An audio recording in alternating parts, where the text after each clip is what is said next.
তোমাদের সাথে শেয়ার করব টাটকিনি মাছের রেসিপি। তো কার অঞ্চলে এই মাছটাকে কী বলে অবশ্যই কিন্তু কমেন্টে জানিও। আমি হলুদ মরিচ লবণ দিয়ে ভালো মতো মাছটাকে মেখে নিলাম। এখন আমি মাছটাকে ভেজে নেব। মাছগুলো ভালো মতো ভেজে নিয়ে তারপর আমি রান্নাটা করব। তো এখন কিন্তু শীত চলে যাচ্ছে, তো এখন বিভিন্ন ধরনের মাছ পাওয়া যাবে। কিছুদিন পর কিন্তু এই মাছগুলো আর পাওয়া যাবে না। তো আমি আজকে নতুন আলু দিয়ে মাছটা রান্না করব। কড়াইতে পরিমাণ মতো তেল দিয়ে জিরা ফোড়ন দিয়েছি। তারপর আলুগুলো একটু ভাজা ভাজা হয়ে গেছে।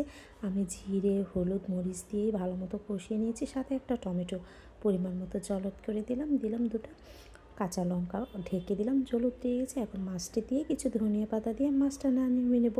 রান্না কমপ্লিট। ভিডিওটা কেমন লাগলো অবশ্যই জানাও। তোমাদের সাথে শেয়ার করব টাটকিনি মাছের রেসিপি। তো কার অঞ্চলে এই মাছটাকে কী বলে অবশ্যই কিন্তু কমেন্টে জানিও। আমি হলুদ মরিচ লবণ দিয়ে ভালো মতো মাছটাকে মেখে নিলাম। এখন আমি মাছটাকে ভেজে নেব।